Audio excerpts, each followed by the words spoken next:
बिस्मिल्लाहिर रहमानिर रहीम अल्हम्दुलिल्लाहि रब्बिल आलमीन वस्सलातु वस्सलामु अला सय्यिदिल मुरसलीन नबियना मुहम्मद व अला आलिहि व सहबिहि अजमाइन अम्मा बाद फ़क़द क़ाला अल मुअल्लिफ़ हफ़िज़हुल्लाहु तआला तग़सीलुल मय्यित यजिबु तग़सीलुल मय्यित अला मन अलिमा बिही व अमकनहु तग़सीलुहु क़ाला सल्लल्लाहु अलैहि वसल्लम फ़िल्लज़ी वक़सतहु राहिलतुहु इग़सिलूहु बिमाइन व सिद्र अल हदीस मुत्तफ़क़ुन अलैहि मिन हदीस इब्न अब्बास रज़ियल्लाहु अन्हुमा। মহান আল্লাহ সমস্ত প্রশংসা যে আল্লাহ রাব্বুল আলামিন হায়াত মওত লিখে রেখেছেন এবং মওতের পরে যেসব বিধিবিধান মাসাইল একজন মুসলিমের সাথে সম্পর্কিত সেগুলি রাসূলুল্লাহ সাল্লাল্লাহু আলাইহি ওয়াসাল্লাম তার হাদিসে সুন্নাহে বর্ণনা করেছেন। আমাদের আলোচনার বিষয়বস্তু আমাদের ধারাবাহিক ফিকহের আলোচনায় সংক্ষিপ্ত যে ফিকহের আলোচনা চলছে তাতে জানাজা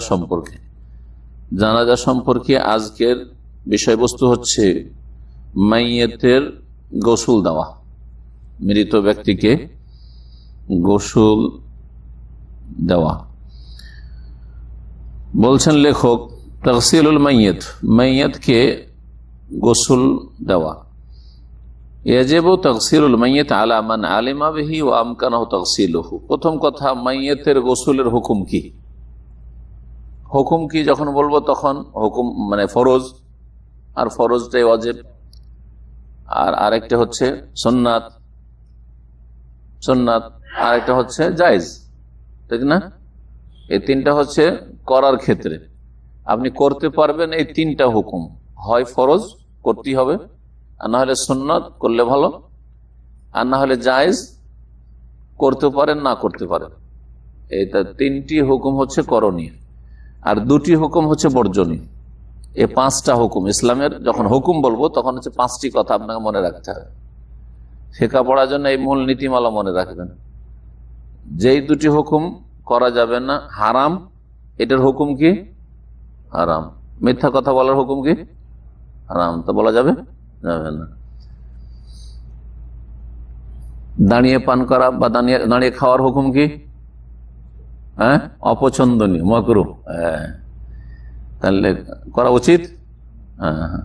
হারাম মানে একেবারে করা যাবে না, ফরজের বিপরীত। ফরজ করা আবশ্যক আর হারাম ছাড়া আবশ্যক।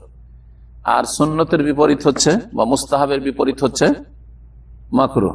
মুস্তাহাব মানে করা ভালো, আর না করলে জায়েজ আছে কিন্তু করা ভালো।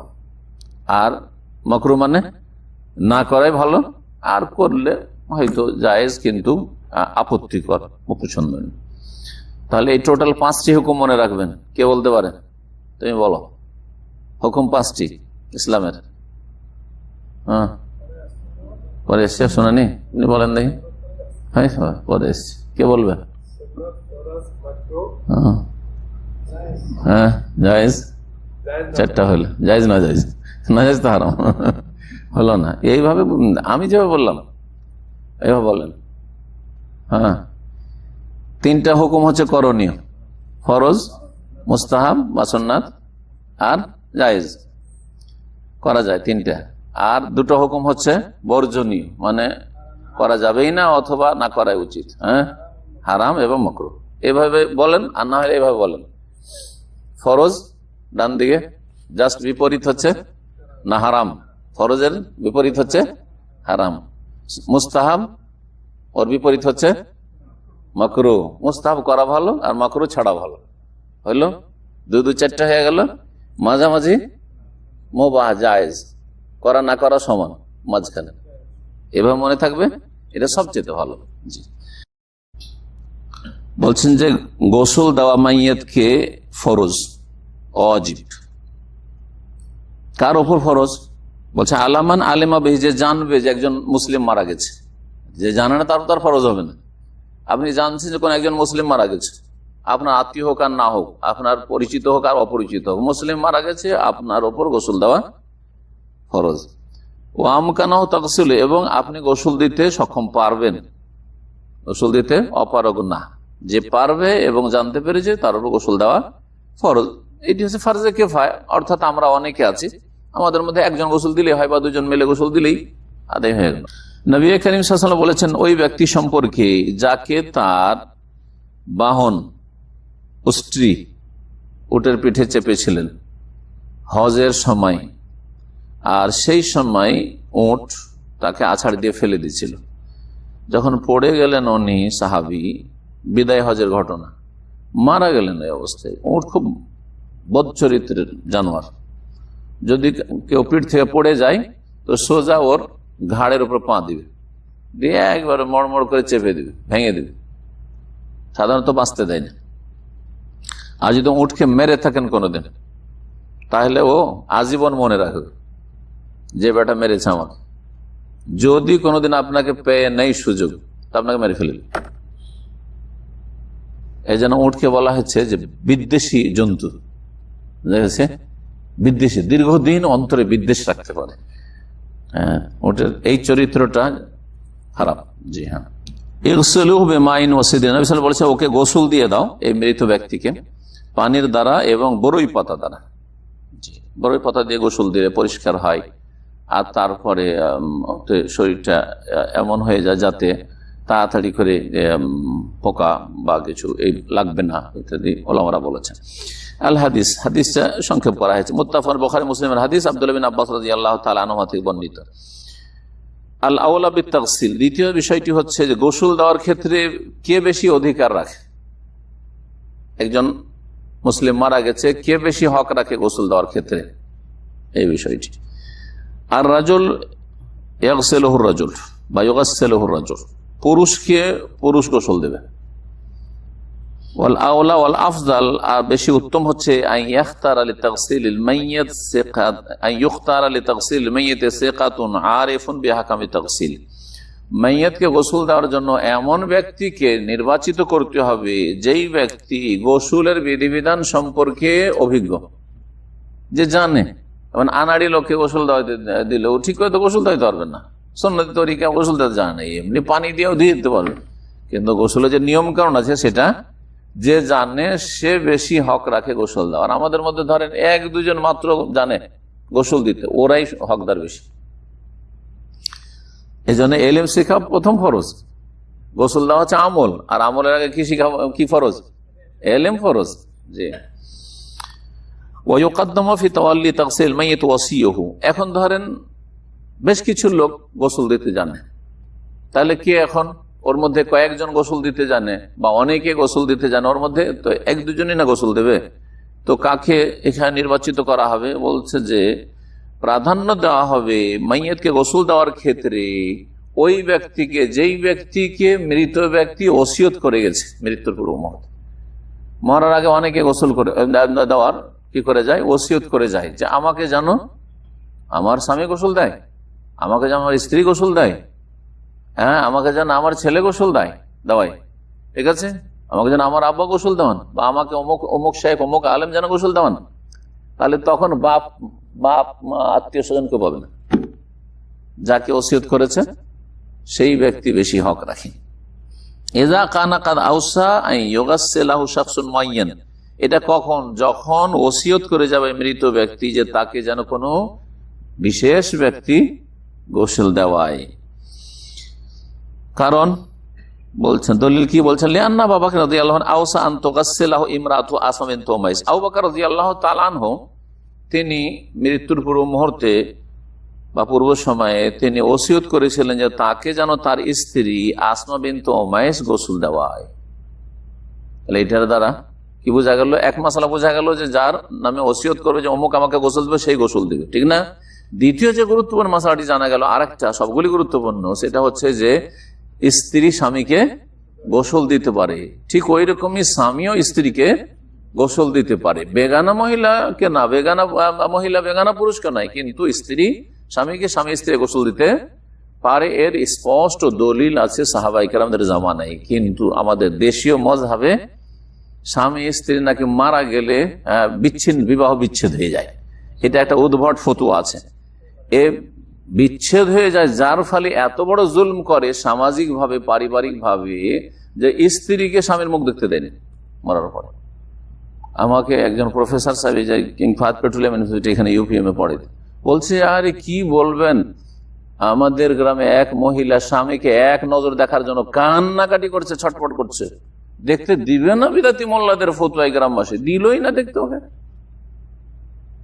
বলছে যে তোর বিবাহ এখন ছুটে গেছে, মরলে বিবাহ ছুটে যায়। আউযুবিল্লাহ, এটা কোথায় এইসব ফতুয়া পেলেন? কোন দলিল আছে? বরং এর বিপরীত দলিল আছে। এর বিপরীত একটা পেলেন যে স্ত্রী স্বামীকে গোসল দেওয়া ঘটনা, তাই না? জি। আর ফাতেমা রাদিয়াল্লাহু তাআলা আনহাকে গোসল দিয়েছিলেন কে? আলী রাদিয়াল্লাহু। এর বিপরীতটা পেলেন স্বামী স্ত্রী গোসল দেওয়ার। দ্বিতীয় দলিল শুনেন, রাসূলুল্লাহ সাল্লাল্লাহু আলাইহি ওয়াসাল্লাম আয়েশাকে বলেছিলেন, কি বলেছিলেন? যে দেখো, তুমি যদি আগে মারা যাও তো আমি গোসল দেবো, আর আমি যদি মারা যাই তো তুমি গোসল দেবে। তবে বাস্তবে তিনি পারেননি, কারণ শোকে এমন মর্মাহত ছিলেন, হয়তো বাস্তবে সেটা হয়নি, সম্ভব অনেক সময় হয় না। হয়তো যাকে ওসিয়ত করা বা যার সম্পর্কে আকাঙ্ক্ষা করা হয়েছে যদি বলে আমি পারলাম না, আপনারা করে নেন, অসুবিধা নেই, বা অমুক করে নিক আমার পক্ষ থেকে, অসুবিধা নেই, কিন্তু হকটা সে রাখে। তাই বলছেন ফালমারাতু ইয়াজুজু আন তুগাসসিলা যাওজাহা, স্ত্রী স্বামীকে গোসল দেওয়ানো জায়েজ, কামা আন্নার রাজুল, পুরুষ ইয়াজুজু আন ইউগাসসিলা যাওজাতাহু, তার স্ত্রীকে গোসল দিতে পারে। সুম্মা ইয়ালিল ওয়াসিফি তাগসিল মাইয়িত আবুল মাইয়িত।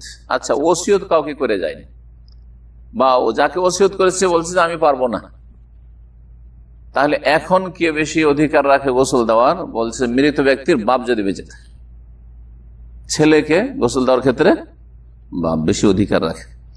ফাহুয়া আওলা বিতাগসিল ইবনিহি, তার নিজের ছেলেকে গোসল দেওয়ার ক্ষেত্রে সে বেশি হক রাখে। কেন? লিখতিসাসিহি বিল হুনুই ওয়া শাফাকাত আলা ইবনিহি, কারণ বাপ ছেলেকে যতটা স্নেহ করে, হ্যাঁ, দুনিয়ার কেউ করতে পারে না। হ্যাঁ, মা স্নেহ করে, কিন্তু মা যেহেতু মহিলা, হ্যাঁ মেয়ের ক্ষেত্রে ঠিক আছে, মা তার মেয়েকে গোসল দেওয়ার ক্ষেত্রে বেশি অধিকার রাখে, কিন্তু মা নিজের পুরুষ ছেলে যদি সেটা 10 বছর হয়ে যায়, বা অনেক 7 বছর বেশি যদি হয়ে যায়, বিশেষ করে 10 বছর, কারণ 10 বছরের নবী সাল্লাল্লাহু আলাইহি ওয়াসাল্লাম বলেছেন তাদের বিছানা আলাদা করে দাও, তারপরে সালাত চাপ দিয়ে সালাত পড়াও, যদিও তখন সাবালক হয় না, কিন্তু 10 বছর ছেলেকে উলঙ্গ করাও জায়েজ নাই। হ্যাঁ, 10 বছর বেশি বয়স হয়ে যাচ্ছে, আর আমাদের দেশে জায়েজ করে না, খাতনা করে না, আর 10 বছর 12 বছর 13 বছরের ছেলেকে ধরে খাতনা করছে, না জায়েজ কাজ। তো খাতনা যত ছোট থেকে তত ভালো, আর সেটা 7 বছরের আগে হলে আরো ভালো, আর 10 বছরের পরে তো 10 বছরের পরে যেমন বড় মানুষকে উলঙ্গ করা ওই রকম নিষেধ এটা।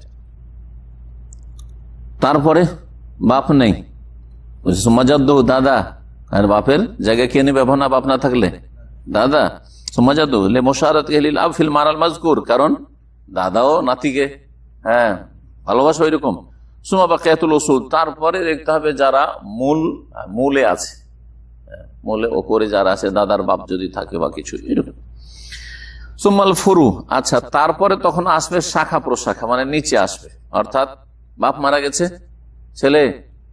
ছেলে নাই, তাহলে হ্যাঁ ছেলের ছেলে বা মেয়ের ছেলে, হ্যাঁ যারা নাতি, মেয়ের ঘরে বা ছেলের ঘরে নাতি, ওটা।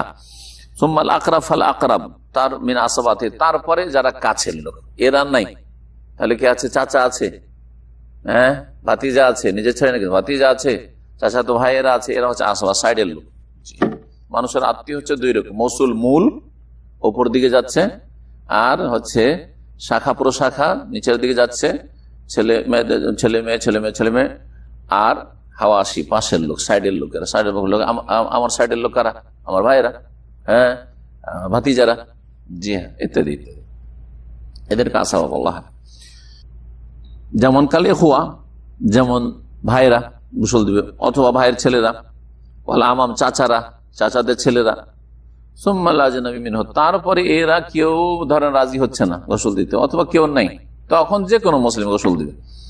ওয়াহাদাত তারতিফিল আউলাত, এটা হচ্ছে উত্তম শুধু, এটা হচ্ছে উত্তম শুধু বা অধিকারের ক্ষেত্রে। এযা কানু কুল্লুহুম ইহসিনুনা তাগসিলা ওয়া তালাবু বিহি, সবাই গোসল দিতে জানে এরা, আর সবাই বলছে আমি গোসল দেবো, আমি গোসল দেবো, তখন মীমাংসা ভাবে করতে হবে।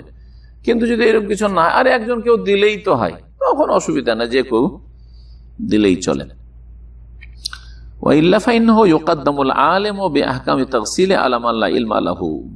আর আসল হচ্ছে যেই ব্যক্তি গোসল সম্পর্কে আলেম, জ্ঞানী, এলেম রাখে, তাকে প্রাধান্য দিতে হবে যারা জানে না তাদের ওপর। আর নারীকে নারীরা গোসল দেবে। ওয়াল আওলা বিতাগসিল মারআতি আল মাইয়িতা আল মারআতুল মাইয়িতা ওয়াসিয়াতুহা, মহিলাকে গোসল দেওয়ার ক্ষেত্রে বেশি হক কে রাখে? যদি কোনো মহিলা ওসিয়ত করে যে আমাকে গোসল দেবে অমুক আলেমের স্ত্রী বা অমুক আলেমা অমুক হাফেজা, হ্যাঁ, বা অমুক আমাদের গ্রামের ওই পরেশগার মহিলা, পর কিন্তু মুসলিম কোন বোন তার নাম যদি ওসিয়ত করে গিয়ে থাকে, তাহলে নিজের আত্মীয়দের উপর প্রাধান্য পেয়ে যাবে। এক নম্বর কে থাকবে? যাকে ওসিয়ত করা হয়েছে, ওসি বা ওসিয়া যাকে বলা হয়। ফায়দা কানাত আওসাতান তুকাসসালা ইমরাতুম মুআয়্যানা, কোন নির্দিষ্ট মহিলা সম্পর্কে যদি ওসিয়ত করে গিয়ে থাকে, কুদ্দিমা আলা গায়রিহা, তাহলে অন্যের উপর তাকে প্রাধান্য দেওয়া যাবে যদি তার মধ্যে এই যোগ্যতা থাকে যে ওই মহিলা গোসল দিতে সক্ষম। সুম্মা বাদা তাতাওয়াল্লা তাগসিলাল কুরবা ফাল কুরবা মিন নিসা, তারপরে নিকট আত্মীয়রা, যেমন বললাম, হ্যাঁ, ছেলেদের ক্ষেত্রে বা পুরুষদের ক্ষেত্রে বললাম, তাহলে মেয়ের ক্ষেত্রে মা, অথবা মায়ের ক্ষেত্রে মেয়ে, জি হ্যাঁ, নাতনি ইত্যাদি, এরা বোন। তারপরে কামা তাকাদা ফি যাকারে, যেমন পুরুষদের ক্ষেত্রে বলা হলো ওই সিস্টেমে। ওয়ালিকুল্লি মিনার রিজালি ওয়ান নিসাই গাসলু মান লাহু দুনা সাব'i সিনিন যাকারান কানা আও উনসা, 7 বছরের নিচে যদি বয়স থাকে মৃত ব্যক্তির, তাহলে পুরুষ মহিলা যে কেউ গোসল দিতে পারে ওই মৃতকে। 7 বছরের ছোট মেয়ে যে কোনো পুরুষ লোক গোসল দিতে পারে, আর মহিলা গোসল দিতে পারে। ওই রকমই একটা ছেলে 7 বছরের নিচে মারা গেছে, তাহলে ওকে যে কোনো মহিলা গোসল দিতে পারে, পুরুষও গোসল দিতে পারে, জায়েজ রয়েছে। জি, ওয়ালাইসা লিমরাতিন গাসলু ইবনে 7 সিন ফাকসার, হ্যাঁ, 7 বছরের বেশি যদি বয়স হয়ে যায় তাহলে কোন মহিলার জন্য ছেলে সন্তানকে গোসল দেওয়া ঠিক নয়। ওয়ালা লিরাজুলিন গাসলু ইবনাতি 7 সিনিন ফাকসার, 7, 8, 9, 10 বছর বয়স হয়ে গেছে, 7-এর উপরে হয়ে গেছে, তখন কোন মেয়ে যদি মৃত 7 বছর বেশি হয় তাহলে ওকে কোন পুরুষ যেন গোসল না দেয়, ঠিক নয়। ওয়াইদা মাতা রাজুলুন বাইনা নিসাইন আও ইমরাতিন বাইনা রিজাল উদরিজা আলাইহিল মা মিন ফাওকিস সিয়াব। এখানে আরেকটা মাসলা বলছেন যে একজন পুরুষ অনেক মহিলার মাঝখানে মারা গেছে, একজন মহিলা অনেক পুরুষ লোক মারা গেছে লড়াই যুদ্ধের সময়, হ্যাঁ, অনেক সময় গোলা বর্ষণে মরছে না আজকাল, জি হ্যাঁ, অনেক লোক একসাথে মারা গেছে, বা ঘর বাড়ি ঘুষে। এইভাবে অনেক পুরুষদের মাঝে একজন মহিলা অথবা অনেক মহিলাদের মাঝে একজন পুরুষ, তাহলে কি করতে হবে? উদরিজা আলাইহিল মা মিন ফাওকিস সিয়াব। আর সবগুলিকে আলাদা আলাদা গোসল দেওয়া সম্ভব হচ্ছে না, তো বলছে যে মহিলাদের ক্ষেত্রে কিন্তু ঢেকে গোসল দিতে হবে, পুরুষদের ক্ষেত্রে পুরুষদের ক্ষেত্রে গোটা গা ঢাকতে হবে না, শুধু লজ্জাস্থায় নাভি থেকে নিয়ে হাঁটু পর্যন্ত, আর বাকিটা তো খুলে গোসল দিবে। কিন্তু মহিলার ক্ষেত্রে চলবে না। মহিলা তুই একসাথে কোনটা মহিলা এতগুলোর মধ্যে চেক করবেন নাকি? অনেক মহিলার মধ্যে একটা পুরুষ চেক করবেন, এই সমস্যা একটা, এই ক্ষেত্রে বলছেন। অথবা পুরুষের মধ্যে একজন হয়তো মহিলা, একটা একটা করে চেক করবেন। তো বলছে যে সব কাপড় দিয়ে ঢেকে রেখে পানি দিয়ে গোসল দিয়ে দাও, এই বলছে মাসলা। এখন অমুসলিমের ক্ষেত্রে কোন কাফের যদি মারা যায় তাকে কোন মুসলিম গোসল দেওয়া জায়েজ? বলছে না, জায়েজ নাই, গোসল দেওয়া জায়েজ না। তাহলে কোন কাফের নন মুসলিমকে, কোন মুসলিমের জন্য জানাজা কাফের খাট উঠানো জায়েজ, হ্যাঁ, নিয়ে যাচ্ছে, খ্রিস্টানরা দাফন করে, হিন্দুরা না হয় জ্বালায়। যেসব বড় বড় নেতারা আজকাল মারা যায় ওগুলোতে কিন্তু মুসলিম নন মুসলিম সব একাকার একসাথে শরীক হয়, না জায়েজ কাজ। কোন কাফের জানাজায়, মানে শেষ বিদায়ে, জানাজা বলে না, অন্য ভাষায় বলুক, হ্যাঁ, শেষ বিদায়ে অংশ না, কোন মুসলিমের জন্য জায়েজ নয়। কাফন দেওয়া জায়েজ নয়। আয়ুসাল্লাহ আলাইহি, অথবা তার জন্য জানাজা নামাজ পড়া কোন কাফের জন্য জায়েজ নয়। কাফের 2 রকম, এক হচ্ছে জন্মসূত্রে কাফের, আর এক হচ্ছে মুসলিম সমাজের কিন্তু নাস্তিক। নাস্তিক আমি ফতোয়া দিলে হবে না, নাস্তিক নিজে নাস্তিকতার ঘোষণা করেছে, আর দেশের বড় বড় আলেমরা সবাই একমত হয়ে বলেছে যে অমুক মুরতাদ নিজে ঘোষণা করেছে আমি মুসলিম না, আমি কোন ধর্মটা মানি না, ও রেকর্ড আছে, ও লিখা আছে, হ্যাঁ, আর এর বিপরীত তওবা তার কোনো প্রমাণিত নয়, আসল হচ্ছে সে মুরতাদ, বোঝা গেছে না? আর আজকাল তো ঢালাহারে যাকে তাকে মুরতাদ বলছে, তাই না? তো এতে মুরতাদ হয়নি। মুরতাদ বলার জন্য যোগ্যতা লাগবে, এবং একজন আলেম না, দেশের সমস্ত আলেমরা একসাথে বসে আলেমদের একটা কমিটি সিদ্ধান্ত নেবে যে অমুক ব্যক্তি মুরতাদ বা কাফের হয়েছে। যেমন হোসেন মানুষের হাল্লা সম্পর্কে সেই যুগে সমস্ত আলেমরা একমত হওয়ার পরে সে কাফের মুরতাদ হয়েছে, আনাল হক আমি খোদ আমি আল্লাহ বলে, সুতরাং তখন মুসলিম শাসক তাকে কি করেছে, হত্যা করেছে। এইরকমই জানাজার সাথে যাওয়া, মৃতদেহ বিদায় করতে কাফের নেতাদের মৃতদেহ বিদায় করতে মুসলিম নেতাগুলো যাচ্ছে, জায়েজ নয়, হারাম। আল্লাহ রাব্বুল কি বলেছেন, ইয়া আইয়ুহাল্লাযীনা আমানু, হে মুমিন সকল, লা তাতাওয়াল্লাউ কওমান গাযিবাল্লাহু আলাইহিম, সূরা মুমতাহিনা আয়াত নম্বর 13। তোমরা এমন জাতির সাথে বন্ধুত্ব রেখো না যাদের উপর আল্লাহর ক্রোধ হয়েছে, গজব হয়েছে। আল্লাহর গজব পড়ছে এদের উপর, ক্রোধ হচ্ছে, আর তুমি ওর সাথে সাথে জানাজা, শেষ বিদায়। ফালায়াতুল কারিমা তাদুল্লু বিউমুমিহা আলা তাহরিমি তাগসিলি ওয়া হামলিহি ওয়া ইত্তিবাই জানাজাতি। এই আয়াত তার ব্যাপক অর্থে প্রমাণ করে যে কোন কাফেরকে গোসল দেওয়া বা বহন করা, কাফেরের মৃতদেহ অথবা তার শেষ বিদায় অংশ নেওয়া, সব জায়েজ নয়। এইরকমই সূরা তাওবার আয়াত নম্বর 84 মহান আল্লাহ ইরশাদ করেছেন, ওয়ালা তুসাল্লি আলা আহাদিম মিনহুম মাতা আবাদা, হে নবী তুমি এমন কোন ব্যক্তির ওপর কখনো জানাজার সালাত আদায় করবে না বা দোয়া করবে না যে চিরকাল কুফরের উপর মারা গেছে, তওবা করেনি, কালেমা পড়েনি, সংশোধন করেনি। ওয়ালা তাকুম আলা কাবরিহি, এবং তার কবরের কাছে দাঁড়ায়ও না, নীরবতা পালন করছে না। কাফের নেতাদের ধরেন কবর এতে গিয়ে বা যেটা সমাধিতে গিয়ে কি করছে, নীরবতা পালন করছে, মা শ্রদ্ধাঞ্জলি দিচ্ছে ইত্যাদি, ফুল চড়াচ্ছে, হারাম সবই সব কাজ। ইন্নাহুম কাফারু বিল্লাহ, ওয়ালা তাকুম আলা কাবরি, কবর কাছেও দাঁড়ায়ও না, কেন তারা আল্লাহর সাথে কুফরি করেছে। ইন্নাহুম কাফারু বিল্লাহ ওয়া মাতু হুম ফাসিকুন, এবং তারা পাপিষ্ঠ হয়ে মারা গেছে। আর সবচেয়ে বড় পাপ হচ্ছে শিরক, কুফরি। আরো মহান আল্লাহ ইরশাদ করেছে, মা কানা লিন নবী, নবীর জন্য উচিত নয়, জায়েজ নয়, ওয়াল্লাযীনা আমানু, আর মুমিনদের জন্য জায়েজ নয় কি, আইয়াস্তাগফিরু লিল মুশরিকিন, যে মুশরিকের জন্য আল্লাহর কাছে ক্ষমা চাইবে। আমরা প্রার্থনা করছি অমুকের জন্য, যাতে করে তার আত্মা সুখ শান্তি পায়, এটা হারাম। কোন কাফের আত্মার জন্য সুখ শান্তি কামনা করা, যতক্ষণ বেঁচে আছে আমরা কামনা করছি তার সার্বিক কল্যাণ, বলা যেতে পারে সার্বিক কল্যাণ মানে হেদায়েত হোক, তাহলে বলা যেতে পারে। সার্বিক কল্যাণ না বলে যেতে পারে আল্লাহ তার জন্য আমরা কল্যাণ কামনা করছি। সার্বিক কল্যাণ হচ্ছে দুনিয়া আখিরাত সবকে সামনে, দুনিয়া আখিরাতে কখন পাবে, মুসলিম হবে তাহলে তো। সুতরাং ওই রকম যেগুলোতে আপত্তিকর অনেকের কাছে হইতে পারে, যদিও এটাকে একটু হয়তো এভাবে নেওয়া যেতে পারে যে সার্বিক কল্যাণ তখনই পাবে যখন কালিমা পড়ে মুসলিম হবে, বিশ্বাস করে। ওয়ালাউ কানু উলি কুরবা, যদিও নিকটাত্মীয় হোক না কেন, আপনার ভাই নাস্তিক, মুশরিক, কবরে সিজদাকারী, জায়েজ নাই, দিওয়ানবাগী, জানাজা পড়েছে, হারাম, এরা বড় শিরককারী। কবর স্পষ্ট সিজদা করে, কবরে চাদর চড়ায়, আর মনে করে কবরওয়ালা দিতে পারে, কবরওয়ালা আমাকে এই দিয়েছে, গৌস কুতুবদের দান, এইসব মুশরিকেরা। জানাজা পড়া জায়েজ নয়।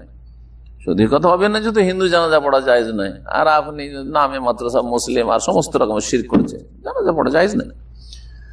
ওয়ালা ইয়াদফানুহু, আর দাফন করাও জায়েজ নয়। লাকিন ইযা লাম ইউজাদ মান ইয়াদফানুহু মিনাল কুফার, তো এই কাজগুলি করবে কে? একজন কাফের মারা গেছে, তো দাফন তো করতে হবে, নাহলে তো আবহাওয়া খারাপ হয়ে যাবে, দূষিত হয়ে যাবে। তাহলে এই দায়িত্ব হচ্ছে কাফেরদের, কাফেরদের মৃতদেহকে ঢাকুক। কিন্তু যদি কোনো কাফের না থাকে সেখানে, একটা অমুসলিমের মৃতদেহ পড়ে আছে, কি করতে হবে? তখন দাফন করতে হবে। ফাইনাল মুসলিম ইউআরিহে, ঢেকে দেবে, মাটি দিয়ে ঢেকে দেবে, মাটি দিয়ে ঢেকে দিবে। একটা গর্তে নিক্ষেপ করে দিবে, মান আনলি তাদাররুরি বিজুসসাতি, যাতে করে তার মৃতদেহ সরে পচে গিয়ে যে মানুষ ক্ষতিগ্রস্ত হতে পারে, আবহাওয়া দূষিত হইতে পারে, এটা না হয় সেই জন্য তখন একজন মুসলিমের জন্য যায়। ওয়ালি ইলকাইন নবী সাল্লাল্লাহু আলাইহি ওয়াসাল্লাম কাতলা বদরিন ফিল কালিবে, আর নবী করিম সাল্লাল্লাহু আলাইহি ওয়াসাল্লাম বদরের যুদ্ধের পরে 70 জন যে নিহত হয়েছিল কাফেররা, ওদেরকে কি করেছিলেন?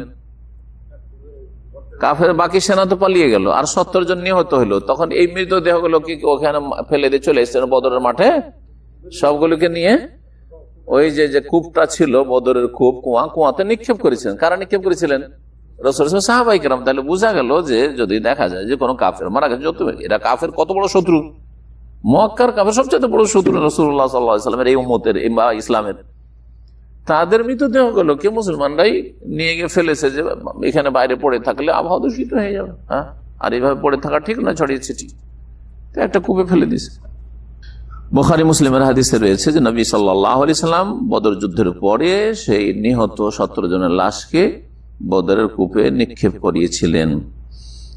আবু তালহা রাদিয়াল্লাহু তাআলা আনহু হাদিসে বর্ণিত। ওয়া হাকাযা হুকমুল মুরতাদ, এইরকমই মুরতাদ যে ইসলাম থেকে বেরিয়ে গেছে ওর হুকুম, মানে যারা জন্মসূত্রে শুধু কাফের ওগুলোকে ভাবিয়েন না, কথাটা স্পষ্ট করে দিয়েছিলেন, যেটা আমি একটু আগে বলছিলাম, তাই না?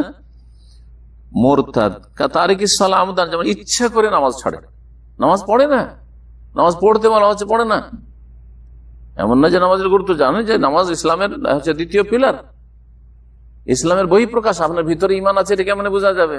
আপনি নামাজ পড়লে না পার্থক্য হবে হিন্দুর সাথে, ইহুদির সাথে, খ্রিস্টানের সাথে। আপনি নামাজ পড়ছেন না, আপনার পাশে হিন্দু আপনার রুমে বাস করে নামাজ পড়েন, তো পার্থক্য কি? কিছু বুঝার নেই। মুখে বললে আমি মুসলিম, অসম্ভব। এই মুসলিম আল্লাহ স্বীকৃতি দেয়নি। অন্তরে আপনার কালেমার প্রতি, লা ইলাহা ইল্লাল্লাহর প্রতি বিশ্বাস আছে, এর বাস্তব আমলি প্রমাণ হচ্ছে 5 ওয়াক্ত সালাত। 17 রাকাত অন্তত পড়ে দিতে হবে। জি, আল্লাহ ভাগ করে দিয়েছেন 17 রাকাত, এক টাইমে পড়লে হবে না, 5 টাইমে পড়তে হবে ভাগ করে। সহি মতে এই জন্য বেনামাজিরও জানাজা পড়া যাবে না। ভালো করে শুনে রাখেন, সঠিক মত হচ্ছে যে বেনামাজির জানাজা পড়া যাবে না। জি, আমি হিকমত করি, বেনামাজির জানাজা আমি পড়ি না। হ্যাঁ, রাসূল বেনামাজি ছিলই না, মুসলিম বেনামাজি এই কল্পনাও সাহাবীদের ছিল না। এটাও শুনে দেখেন, রাসূল জামানায় এটা কল্পনা একজন মুসলিম হবে আর বেনামাজি হবে, এই কল্পনা ছিল না। যে মুসলিম মোনাফেক হইতে পারে, মদিনায় মোনাফেক ছিল, তারাও নামাজ পড়তো, অলসতার সাথে নামাজ পড়তো। কোরআনে বলা হয়েছে ওয়াইদা কামু ইলা সালাতে কামু কুসালা, নামাজে দাঁড়াই তো আসতো, কিন্তু অলসে, হ্যাঁ, কোনো খুশু নেই, আগ্রহ নেই, বিশ্বাস নেই, ধোঁকা দেওয়ার জন্য মুসলিম সমাজে বাস করতে হবে সেই জন্য। আর আজকাল জাতিতে মুসলমান, আমি মুসলিম না তো কি, হিন্দুর বাচ্চা, আরে এত বড় দাবি, আরে নামাজ নেই। তো মুরতাদের জানাজা নেই। ও সাহেবুল বিদাতিল মুকাফফিরা, আর এমন বিদাতকারী যেই বিদাত মানুষকে কাফের মুশরিক বানায়, যেমন কবরকে, যেমন বললাম সিজদা করা, বা জাদুতে বিশ্বাসী হওয়া। জাদুকর জানেন যে ও জাদু টোনা করে বেড়ায়, বান মারে, কত লোক কাকে বান মেরেছে বা মারছে, কেউ কেউ গেলে বান মেরে দেয়। হ্যাঁ, যেটাকে দোয়া তাবিজ বলছে আজকাল। হ্যাঁ, এক শ্রেণী গুমরারা, দোয়া তাবিজ না, এটা জাদু, সেহের। সাহের হচ্ছে কাফের, জাদুকরের জানাজা পড়া জায়েজ নয়। এইরকমই যে কোনো বড় বিদাত, মানে শিরকি আকীদা যারা রাখে, তাদের জানাজা পড়া ওই অবস্থায় যদি মারা যায় জায়েজ নয়। এইসব যেসব বিদাতি মোল্লারা যারা বলে যে আল্লাহর ওলিরা দিতে পারে, যাদের বক্তা, যেসব বক্তাদের ইন্টারনেটে ছড়িয়ে আছে, আর আল্লাহর ওলিরা এই ক্ষমতা রাখে, সেই ক্ষমতা রাখে, এদের জানাজা পড়া জায়েজ নয়। কারণ এর প্রমাণ হাতে নাতে আছে যে এরা এটা বলছে। আর একটা লোক হয়তো আম জনগণ মুখে ফুটে কোনোদিন বলেনি যে ওলিরা দিতে পারে, হ্যাঁ আল্লাহ ছাড়া কেউ দিতে পারে, আমি মাজারে যাইও না, তাহলে তার ভিতর খোঁজ করতে হবে না, বা তার বংশের দোষে তার জানাজা পড়বেন এটা নয়। হতে পারে তার বংশের লোক মুশরিক, কিন্তু সে মুশরিক নয়, সে এসব বিশ্বাস করে না। আছে না মেলা লোক এরকম, বিদাতি সমাজে বাস করে, কিন্তু এইসব প্রাকৃতিক সে ঘৃণা করে, পছন্দ করে না, কিন্তু ওখান থেকে বের হইতে পারে না।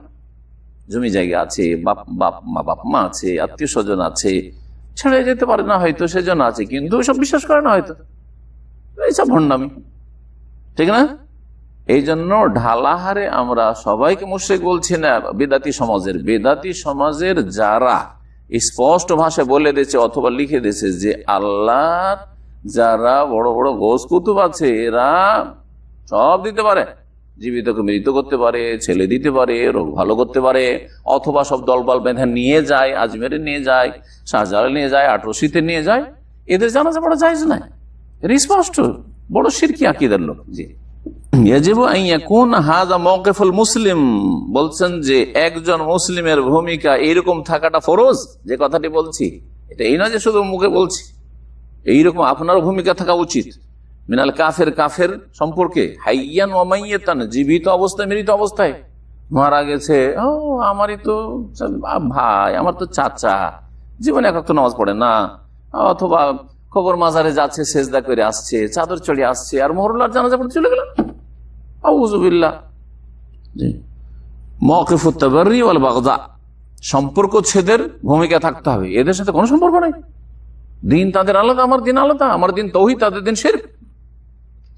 ওয়াল বাগদা, এবং এই বিদ্বেষ থাকতে হবে। আল্লাহর জন্য বন্ধুত্ব, আল্লাহর জন্য বৈরিতা। সে আল্লাহকে ভালোবাসেনি, গোসকুতু ভালোবেসে আল্লাহর কাছে চাইনি। আল্লাহ বলছে উদুনি, আমাকে ডাকবে, ইয়া গোস ইয়া মাদাদ করতে দিয়েছে। মাসালা ইশতারত আন ইয়াকুনা আল মাউ আল্লাযী ইয়াগসিলু বিহি তাহুরান, যেই পানি দিয়ে গোসল করাবেন সেই পানি যাতে করে পাক হয়, এটা হচ্ছে শর্ত। না পাক পানি দিয়ে গোসল দেওয়া জায়েজ নাই, শর্ত। ওয়াল আফজাল আন ইয়াকুনা বারিদান, উত্তম হচ্ছে পানিটা যেন ঠান্ডা হয়, গরম পানি দিয়ে নয়। কি করবেন? ঠান্ডা পানিতে, কারণ গরম পানি একটু বেশি গরম হইলে আবার মৃতদেহ তো এমনি তাড়াতাড়ি করে গন্ধ ছড়ায়, যত গরম হবে তত গন্ধ ছড়িয়ে তাড়াতাড়ি। ইল্লা ইনদাল হাজা, তবে প্রয়োজন হইলে, শীতকাল আর গায়ে ময়লা লেগে আছে, যে ময়লা একটু গরম কুসুম পানি না হইলে, উষ্ণ পানি না হইলে হয়তো উঠবে না, এরকম কি প্রয়োজন হলে কিরকম, লে এজালাতে ওয়াসাখ আলাল মাইয়িত, মৃতদেহে কি লেগে আছে, কোনো ময়লা আবর্জনা লেগে আছে। আফিস সিদ্ধাতে পারে দিন, অথবা প্রচন্ড ঠান্ডার সময়, সালা বাসাবে তাসখিনি, তাহলে পানি একটু গরম করা যেতে পারে। ও এখন তাগসিল ফি মাকান মাসতুর আইল আনজার, আর যখন গোসল দেবেন, গোসল দেওয়ার জায়গাটি জনগণের সমাগম থেকে নির্জনে হইতে হবে, অর্থাৎ সবার নজরের সামনে, সবাই দেখছে আর গোসল দিচ্ছে, এরকম যেন না হয়। যারা গোসল দিবে 2-3 জন যে লাগে, যে কয়জন লাগবে বাস, 2 জনে যদি হয় 2 জনে, 3 জন লাগে 3 জন, এর বেশি কোনো লোক ওখানে কেউ গোসল দিচ্ছে কেউ তামাশা দেখছেন না, করবে না এরকম। কারণ এটা প্রয়োজনে শুধু করা হয়েছে, কারণ গোসল দিতেই হবে, সেই জন্য সবাই কেন সব করে দেখতে থাকবেন, গোসল দেখবেন গোসল করা হয়ে গেছে, তার প্রথম যদি দেখতে হয় তাকে নজরে দেখেন। তারপরে অনেক সময় গোসল দিতে গিয়ে অপ্রীতিকর কিছু দেখা যেতে পারে, এটা হচ্ছে মানিজ্যতের ব্যাপার। আপনি কি চান যে আপনার উপর সবসময় নজর পড়ুক মানুষের? কেউ চাইবে না। হঠাৎ করে আপনার বাড়িতে কেউ যদি ঢুকে যায়, আপনাকে ভালো লাগবে না? হয়তো আপনি আপনার একটা লুঙ্গিতে আছেন, যেটা চান না যে এই অবস্থায় আমাকে কেউ দেখো, এমন একটা গেঞ্জিতে বা একটা কাপড়ে আছেন যে অবস্থায় আমাকে দেখো, এটা চাই না, আমার স্ত্রী ছাড়া যেন কেউ না দেখে, অথবা আমার ছেলে, আপনার ছেলেরা ছাড়া কেউ না দেখে। অনেক সময় বউবার সামনে হয়তো ওই সেই পোশাক আপনি পছন্দ করছেন না, যেটা হয়তো আপনার ছেলে মেয়েদের সামনে পারছেন, হয়তো হতে পারে কিনা। তাহলে জীবিত অবস্থায় যেমন ঠিক ওই রকমই মৃত অবস্থায় একজন মুসলিম সম্মানিত, একজন মুসলিম জীবিত মৃত অবস্থায় সম্মানিত, ইজ্জত ঢেকে রাখতে হবে। এটা খারাপ কিছু, ধরেন গোসল দেওয়ার সময় দেখা গেল যে অনেক পায়খানা বেরিয়ে গেল, বা কোনো মুখ দিয়ে রক্ত বেরিয়ে গেল, 1-2 জন গোসল দেবে, এই কথাগুলিকে ঢেকে রাখবে, প্রচার করবে না, ইজ্জতের ব্যাপার। এগুলো মানুষ খারাপ দৃষ্টিতে দেখবে, আর সবাই দেখলে বলে বেড়াবে সমাজে, আর এইরকম দেখলাম, সেই রকম দেখলাম, করবে না, রহস্য আছে। তাহলে এরকম, এই জন্য লোকজনের নজরের আড়ালে গোসল দিতে হবে, এক কথায় দৃষ্টির অগোচরে।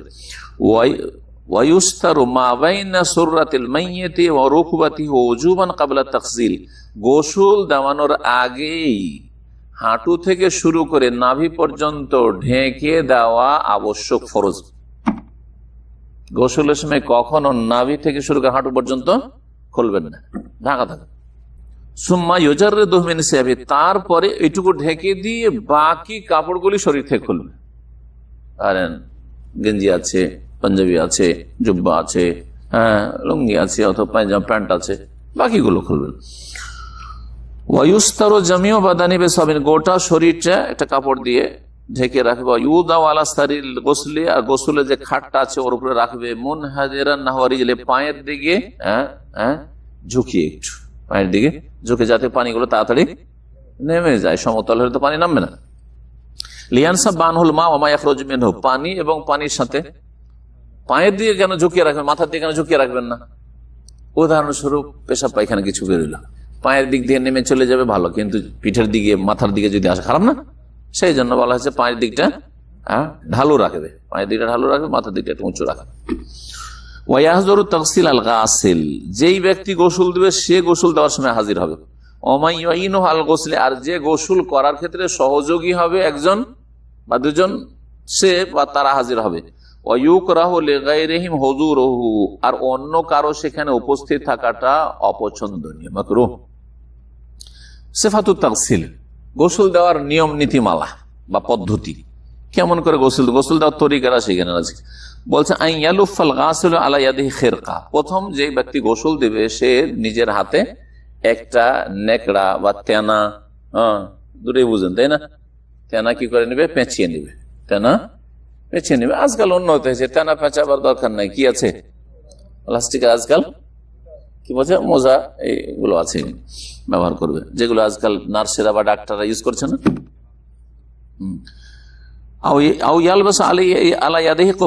হয় আপনি তেনা পেঁচে নেন, অথবা দুই হাতে লাগাইতে হয়, দুই হাতে কি করেন, হাত মোজা লাগিয়ে নেন আপনি।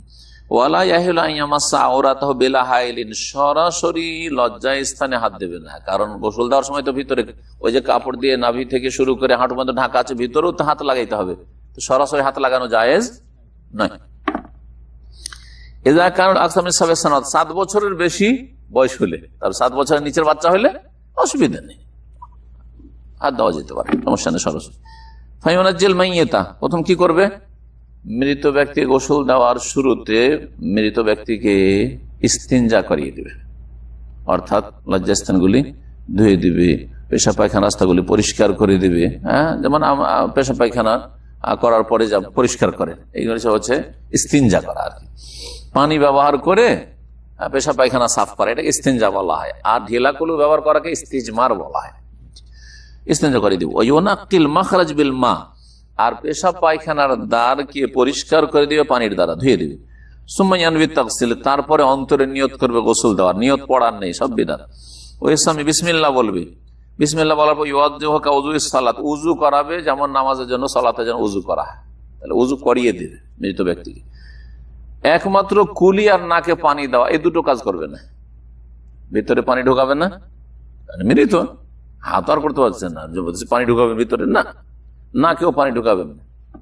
কি করবেন তাহলে, কুলি এবং নাকে পানির বিকল্প বলছে ফায়াকফি আনহুমা মাসহুল গাসিলি আসনানাল মাইয়িতি ওয়া মিন খারাইহি ওয়া ইসবাইহি মাবলুলাতাইন, বলছেন যে যথেষ্ট হবে এই দুটো ক্ষেত্রে, কুলি আর নাকে পানি দেওয়ার ক্ষেত্রে, যে যেই ব্যক্তি গোসল করেছে সেই ব্যক্তি হাত ফিরিয়ে দেবে। হাত ফেরাবে কোথায়, আসনানাল মাইয়িত, মৃত ব্যক্তির দাঁত, যেমন ব্রাশ করা হবে, মিশক করা, এরকম করে হাতের আঙুল দিয়ে কি করবে, জি ঘুষে দিবে। অমিন খারাইহে, নাকে এরকম, নাকে ঢুকাবার দরকার নেই, আঙুল ঢুকাবে না আর পানিও ঢুকাবে না, এই মাসা করে দিবে, হাত বোলানো, 2 আঙ্গুল দ্বারা, আর সেই দুটো আঙ্গুল ভিজা থাকতে হবে, দুটো আঙ্গুল ভিজা থাকবে। অথবা আও আলাইহিমা খিরকা মাবুল্লা বিল মা, অথবা সরাসরি হাতের আঙ্গুল দিয়ে, আর না হইলে হাতের আঙ্গুলে তেনা নেকড়া পেঁচানো থাকবে, সে নেকড়া দিয়ে কি করবে, দাঁতগুলো পরিষ্কার করে দিবে, আর তারপরে নেকড়া দিয়ে, আর নেকড়াটা ভিজা থাকতে হবে। ওয়ালা ইউদখিলুল মা ফামাহু, মুখের ভিতরে পানি ঢুকাবে না কুলি করার জন্য। ওয়ালা আনফা, নাকেও পানি ঢুকাবে, যেমন করি আমরা উজুতে, ওইরকম করাবে না। সুম্মা ইয়াগসিলু রাসা, তারপরে মাথা ধুইবে, তারপরে কি করবে, উজু হয়ে গেল তখন মাথা ধুইবে। ওয়ালা হিয়াতাহু, দাড়ি ধুয়ে দিবে। বিরাগওয়াতি সিদরিন আও সাবুন, বরই পাতার ফেনা দিয়ে, বরই পাতা ফুটিয়ে নিলে, বরই পাতার ইয়ে দিয়ে ফেনা দিয়ে রাগওয়া বলা হয় ফেনাকে, আও সাবুন অথবা সাবান দিয়ে। সুম্মা ইয়াগসিলু বিল বাকি, আর তারপরে বাকি যে পানি আছে সেটা দিয়ে ডান দিক থেকে ধোয়া শুরু করতে হবে, শরীরের ডান দিক থেকে ধোয়া শুরু করে। মায়ামিনা জাসাদেহি, দেহের ডান দিককে ধৌত করবে। ডান দিকটা কি, ওয়াহিয়া সাফহাতু উনুকিহিল ইয়ুমনা, ডান দিকের এই গর্দন, এই দিকটা, এগুলো ধুবে, এদিক থেকে পানি ঢালবে আর ধুইতে থাকবে। যখন এই দিক হয়ে গেল, এই জায়গাগুলো হয়ে গেল, তখন সুম্মা ইয়াদাহু ইয়ুমনা, ডান হাত ধুবে।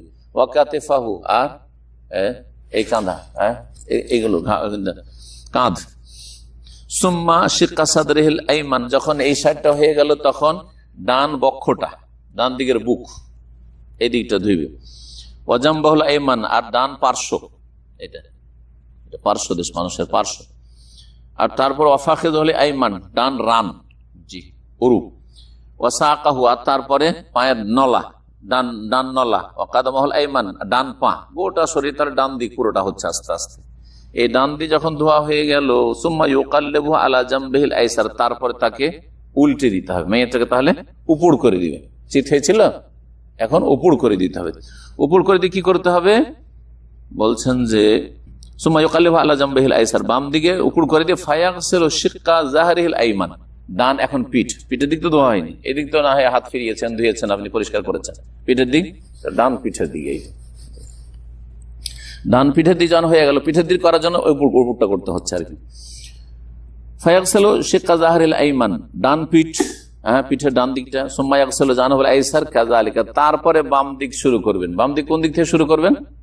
যেমনটা প্রথম করেছিলেন এই দিক থেকে, যখন হয়ে গেল তখন এটা হলো, তারপর তখন হাত হলো, হাত হওয়ার পরে পার্শ্বদেশ হলো, হ্যাঁ পার্শ্বদেশ হলো, তখন রান হলো, রান হওয়ার পরে নলা হলো, এদিকে যখন পা সহ হয়ে গেল তখন উপর করে দিয়ে এখন এই বাম পিঠের দিকটা পরিষ্কার করবে।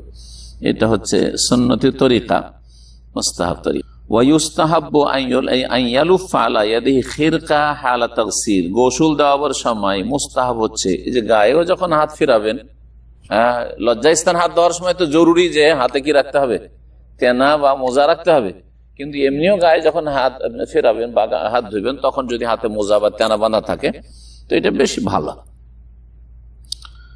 ওয়াল ওয়াজিব গাসলা ওয়াহিদা, কয়বার করে ধুইতে হবে বলছেন যে একবার হচ্ছে ফরজ, একবার হচ্ছে সেম উজুর মতো বেঁচে থাকাকালীন উজু করা, একবার হচ্ছে ফরজ, আর দুইবার তিনবার হচ্ছে সুন্নাত। দুইবার তিনবারেও যদি কোনো জায়গায় দেখেন যে শুকনো থেকে গেছে তাহলে আপনি তখন বাড়াতে পারেন, কিন্তু তার বেশি বিনা কাজে বাড়ানো ঠিক নয়।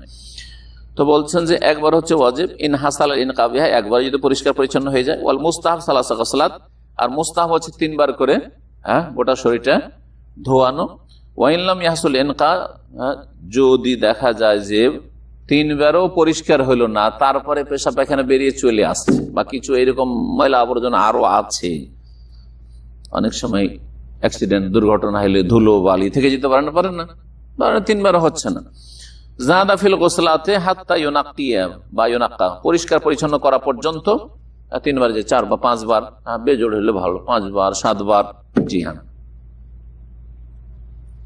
ওয়াস্তাহিব্বু আন ইয়াজআলা ফিল গাসলাতিল আখিরাতি কাফুরান, আর মুস্তাহাব হচ্ছে যে শেষবার যখন ধুইবেন তখন কর্পূর ব্যবহার করবেন। কাফুর আরবিতে কাফুর, কর্পূর বুঝেন? কর্পূর, হ্যাঁ কর্পূর এমন একটা জিনিস, কর্পূর দিয়ে যদি গোসল দেওয়ানো হয় তাহলে ওতে যেসব পোকামাকড় আছে শরীর যে খেতে শুরু করে ওগুলো তাড়াতাড়ি লাগবে না, এটা একটা ফায়দা। আর একটা হচ্ছে যে তাড়াতাড়ি ফুলবে না, ফাটবে না, দুর্গন্ধ ছড়াবে না, গন্ধ ছড়াবে না। লিয়ান্ন, কেন? লিয়ান্ন ইউসাল্লিউ বাদানাল মাইয়্যিত, এতে দেহকে শক্ত করে, বডিকে কি করে? শক্ত, যখন শক্ত হয়ে থাকবে তাড়াতাড়ি সরবে না। ইউতাইয়্যিবু, এবং সুগন্ধিময় করে, কফুরে সুগন্ধি একটা ভালো গন্ধ আছে। ওয়ুবারদু, ঠান্ডাও রাখে, ঠান্ডা রাখা মানে সরবে না তাড়াতাড়ি। ফালিয়াজালি যালিকা, এই জন্য ইউজআলু ফিল গাসলাতিল আখিরাতি, শেষখানে কর্পূরটা দিতে হবে যাতে ওর ওর এটা গন্ধ বা ওর একটা প্রভাব শরীরে বাকি থাকে। লিয়াব কাসার, যাতে করে ওর লক্ষণ বা কিছু বাকি থাকে। সুম্মা ইউনাশশিফুল মাইয়্যিত বিসাওবিন ওয়া নাবি, তারপরে মৃত ব্যক্তি গা মুছে দেবে, মুছতে হবে। তাহলে আমরা যেমন গোসল করার পরে গা মুছছি, গোসল করার গা মুছেন আর না মুছেন, উজুর পরে নবী সাল্লাল্লাহু আলাইহি ওয়াসাল্লাম মুছেন না মুছেন, না মুছলেই ভালো। কিন্তু যদি সর্দি লাগার ভয় থাকে, ঠান্ডা লাগার ভয় থাকে বা শীতকাল, তো অবশ্যই আপনি ব্যবহার করেন, অসুবিধা না, তয়লা গামছা ব্যবহার করেন। তো মাইয়্যিতকে মুছে দিতে হবে। ওয়ায়ুকাসসু শারিবুহু, মোচ যদি বড় হয়ে থাকে মোচটা কেটে দিবে। ওয়া তুকাল্লামু আযাফিন তালাত, যদি নখগুলো বড় বড় হয়ে থাকে তো কেটে দিবে। ওয়ায়ুখাযু শা'রু ইবতাইহি, বগলের চুল যদি বড় হয়ে থাকে তালা, তাহলে সেগুলো কি করে দিবে? কেটে দিবে। জি হ্যাঁ, এই যে ফতোয়া আছে, মাসলা বলেছেন, এগুলো হচ্ছে ইজতিহাদি ফতোয়া, এর পিছনে কোনো দলিল নেই, এর পিছনে কোনো দলিল নাই। সেই জন্য অনেক ওলামারা বলেছেন যে না, এটা কোনো সুন্নাত নাই, এটা কোনো সুন্নাত নাই। যারাই বলেছেন যেহেতু একজন মুসলিম যদি বেঁচে থাকতো তাহলে মোচ বড় হয়ে থাকলে মোচ কাটা উচিত, বগলের চুল বড় হয়েছে কাটা উচিত, ঠিক না? নখ বড় হয়েছে, নখ এরকম রাখা যায় না, কাটা উচিত। তো ওকে ভালো অবস্থায় যাতে করে পাঠাতে পারি সেই জন্য এগুলো কেটে দিবে।